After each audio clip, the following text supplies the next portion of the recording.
porque salió cuánto cuesta para un jubilado, para una jubilada, poder vivir bien, ¿no? Ese es el título que yo le pondría, poder tener una vida digna, poder comprarse todo lo que se necesita comprar y hasta ahí nada más, digo, no nos quedamos tampoco tan holgados. 19.290 pesos es lo que dijo la Defensoría del Pueblo de la tercera edad. La verdad que es un dato que decidimos empezar a mostrar porque es difícil considerar que la inflación, por ejemplo, que mide el INDEC, que claramente no contempla lo que ahora vamos a ver, que son los gastos que hacen a los jubilados, sea representativa. Tenemos acá dos datos de referencia. El haber mínimo está en 7.660, ni siquiera multiplicado por 2 llega a ese valor. Y más del 50% de los jubilados percibe el haber mínimo. Y el salario mínimo vital y móvil, también otro valor de referencia, considerando que el 80% del salario mínimo vital y móvil, por ejemplo, es la PUAM, la pensión universal para adulto mayor, son 9.500 pesos. Esta es la situación de enorme desfasaje de los y las jubilados y jubiladas. Vamos a la placa que sigue, porque me gustaría detallar, esto lo dice precisamente la Defensoría del Pueblo. ¿Cuáles son los gastos? Vamos un poco a pelotear gastos y vamos a ver que, por ejemplo, el IPC no es representativo de esto. Los alimentos, se considera que gastan cerca de 4.000 pesos por mes para vivir, ¿no? Es bastante lógico. Uno se imagina el changuito, 4.000 pesos por mes, es bastante lógico. 21% de lo que debería gastar un jubilado. En limpieza, el 10%, 1.900 pesos. En medicamentos e insumos farmacéuticos, esto es lo que hace a la canasta del jubilado que no tienen los demás. El 20% del gasto es en medicamentos. Cerca de también 3.800 pesos. Casi lo mismo en comida se va en medicamentos según este informe. En vivienda, 5.600 pesos, el 30%, y consideramos que acá está muy subestimado el alquiler. Se considera en gran parte que son propietarios o que reciben alguna ayuda. Yo diría, se queda corto esos 5.600 pesos.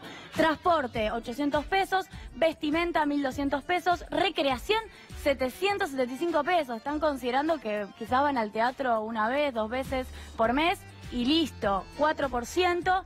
Y en servicios, otro tipo de gastos, 1.000 pesos, 5%. Aquí hay que considerar que en general los jubilados y las jubiladas tienen un servicio de asalariados, asalariadas de amas de casa, es decir, contratan quien los ayude a limpiar el hogar, quien los ayude quizás a tareas de enfermería, tareas de cuidado para adultos mayores, con lo cual este presupuesto es bastante realista, por decirlo de alguna manera, e incluso en algunos rubros se queda corto. Repito, 19.270 pesos, muy lejos de lo que hoy ganan los jubilados.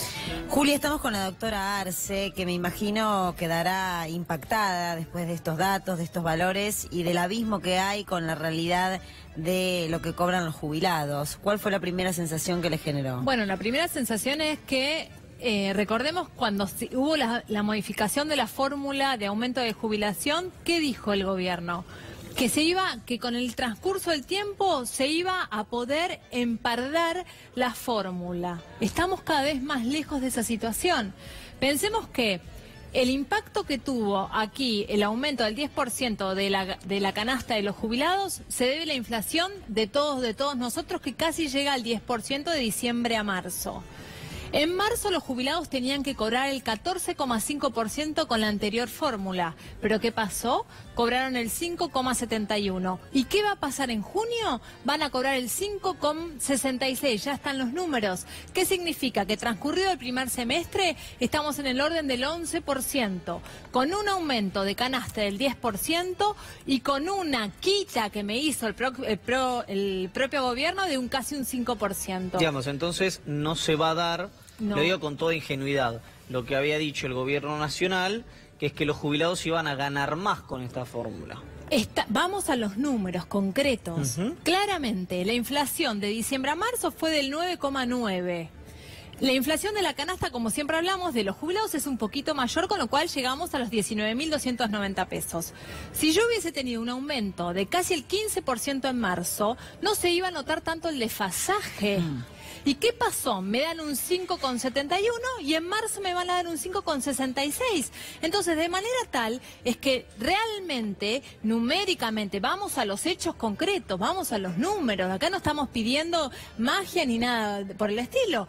Estamos diciendo que con el cambio de fórmula lo único que se hizo es perjudicar a los jubilados y el bolsillo. ¿Por qué? Porque la inflación no cede, porque sigue subiendo el dólar, que también eso impacta en los precios, y el jubilado, vimos ahí el desglose que hizo Juli, aproximadamente tiene 40% en vivienda, 30% en 21% en medicamentos y en alimentos. Realmente, una persona que cobra 7.660 pesos no llega ni a cubrir el 40% de sus necesidades. No, cada vez necesita más ayuda de los familiares, Bueno, en el caso de que los tengan y que los puedan ayudar para poder, voy a tirar un dato para poder terrible, subsistir. un dato terrible. El 70% de los jubilados no llega a cubrir la canasta. ¿Por qué? Porque el 50% de los jubilados cobran la mínima, que son 7.660 pesos, y el otro 20% tiene un haber medio de 12.000 pesos, que es decir que nunca llegamos a la canasta básica del jubilado. Estos son datos que dio la Defensoría, que tienen los números concretos, que nadie inventó absolutamente. Que yo hice la pregunta específica cuando vi el valor quizás elevado para el sentido común, si era por hogar o si se consideraba por persona, y me respondieron por persona. Por persona. Lo cual es lógico, porque creo que desagregué los valores y cualquiera de nosotros hacía el cálculo mental, y incluso la parte de la vivienda muy subestimada. Cualquiera que paga un alquiler más las expensas se va arriba de 6.000 pesos. Exactamente, un alquiler, chicos. Sí, alquiler y expensas perdón. Está contemplado en los 19.000 pesos. Todo está en una vivienda. Pero por debajo de los 6.000 está. Sí, estaba por debajo. Exactamente, muy. Ahora, perdón, una vivienda en un lugar, a ver, no en un barrio de clase media, ¿eh? No hay posibilidad. Excepto un por monoambiente 6.000 de pesos, 20 metros expensas cuadrados. más alquiler, realmente es un alquiler muy barato. Discúlpenme, yo trato de no caer nunca en las indignaciones porque creo que no colaboran en nada, digamos, simplemente para el fastidio de la gente y el fastidio nuestro. Ahora, esto me parece es de las pocas cosas que generan indignación y que me parecen inaceptables. Porque vos podés mentir con declaraciones juradas, podés mentir con respecto a tu participación en empresas privadas, podés mentir respecto al conflicto de intereses, podés mentir con la declaración de offshore o no offshore, esta discusión permanente, podés decir que el correo sí, que el correo no, está todo dentro del juego que se hace y que está contemplado y, entre comillas, permitido por la política y por lo que Durán Barba y el presidente llaman el círculo rojo. Ahora... Y aparte eso es en un plano individual. ¿Qué cosa? Todo lo que vos estás mencionando de las offshore y demás es en un plano individual, si bien termina siendo un perjuicio al Estado, es algo que concierne a una persona y una declaración o no declaración. Claro, y que se resuelve en el peor de los casos, o con una causa, o en la resolución más fácil, lo que le pasó a Valentín Díaz Gilligan, que pagó por buen tipo, y el subsecretario general de la Presidencia, que renunció. Ahora... Y ningún ministro renunció. Exacto. La discusión que se está generando en este caso y que se generó a fin del año pasado... Lo que sostenía el gobierno, cuando nosotros, digo nosotros porque quiero ponernos a nosotros y no involucrar a nadie más respecto a esto, planteábamos que esto iba a ocurrir, el gobierno decía no, hasta el empalme pueden perder, pero después a partir de marzo con los aumentos empiezan a ganar, pero toman carrera para mentir, es impresionante. Pero aparte, yo te voy a decir algo, a junio tenemos el 11%, pero todavía faltan los aumentos que vienen estos meses, que esto está contemplado hasta el mes de abril. Hasta el mes de marzo, falta mayo y abril. Abril y mayo, sí. Abril y mayo, para saber el impacto que va a tener. O sea que para junio van a tener el 11%, va a haber este desfasaje de canasta y va a haber más aumentos, que todavía no podemos contemplar cuánto va a ser, porque hay que ver cuánto es la inflación de estos 2 meses. Y la sociedad en su momento... Supongo que hoy, con esta realidad menos que menos, y cuando digo la sociedad, digo principalmente los jubilados, que son los primeros damnificados, no le creyeron al gobierno, no, porque cayó por eso marcharon. Puntos. Y porque por eso además marcharon en una manifestación multitudinaria y donde hasta periodistas o muchas personas que han votado a Mauricio Macri, que están de acuerdo, que son afines a las políticas macristas, no consideraron como algo loable y como algo aceptable pero quitarle dinero a los jubilados. Necesito 2 haberes mínimos y medio para llegar a la canasta. Es decir, que una persona que cobre un doble beneficio, jubilación y pensión, tampoco llega a la canasta mínima. Yo quiero agregar algo en relación a lo que decía Iván. Digo, no solo el gobierno planteó que había que hacer una reforma previsional, sino que fue la única opción posible en ese momento. Retrotraigámonos, hagamos el esfuerzo a octubre, noviembre, diciembre del 2017. La única forma de salvar el déficit fiscal y de resolver las cuentas públicas del ANSES era si pasaba una reforma previsional. Y nos encontramos que el 28 de diciembre, luego de aprobada la reforma previsional, se vota una reforma impositiva que concede transferencias hacia los empresarios de cerca de 30.000 millones de pesos solo para 2018. Y nos encontramos que al mes de enero, ya el que venía de la Sociedad Rural Argentina al frente del Ministerio de Agroindustria hace por segunda vez la rebaja de las retenciones a la soja. Dos medidas que se hicieron exactamente después de la casi excluyente reforma previsional para modificar las cuentas públicas. Es decir, le sacaban a los jubilados y después le dieron a las grandes empresas y después le dieron a los agroexportadores. Eso es lo que uno cuestiona, que quizás es muy abstracto plantearlo, retenciones, uno escucha retenciones y quizás son abstracto. Bueno, en realidad hubo decisiones. Y del Fondo de Garantía de Sustentabilidad, que supuestamente hablamos permanentemente de que ANSES es deficitario, la realidad es que prestan de ahí a provincias, prestan de ahí realizan préstamos con beneficios que no son del CIPA, es decir, que son asignaciones universales por hijo, por ejemplo, otorgan créditos desde el Fondo de Garantía de Sustentabilidad.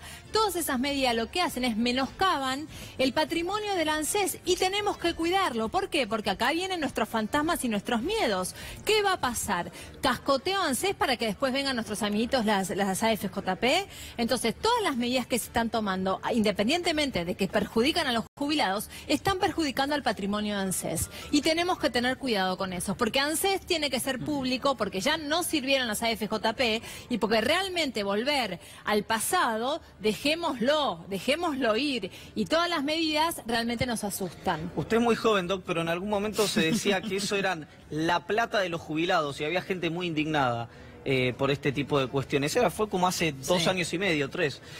Gracias. Un placer. Y otra cuestión que se iba por la canaleta del juego, la droga. Exactamente, el AUH. Que me parece que, no sé si vamos allá a tratarlo hoy, pero de última luego como venta y si no como tema.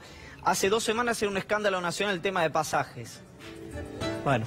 Sí. Salió de agenda de que nos enteramos que Macri cuando era diputado también lo hizo. Vamos a ir al Congreso, pero no para hablar de los pasajes de los diputados, sino para mostrarte la marcha a favor de la despenalización del aborto que en este momento se está realizando en el medio del debate. Está nuestro compañero Nicolás Munafó. Nicolás, buenas tardes. Hola Luciana, ¿qué tal? Buenas tardes, así es, aquí sobre calle Rivadavia, donde una vez más se realiza este pañuelazo a favor de la legalización del aborto. En este momento a mis espaldas está tocando una banda, Sudor Marica, y además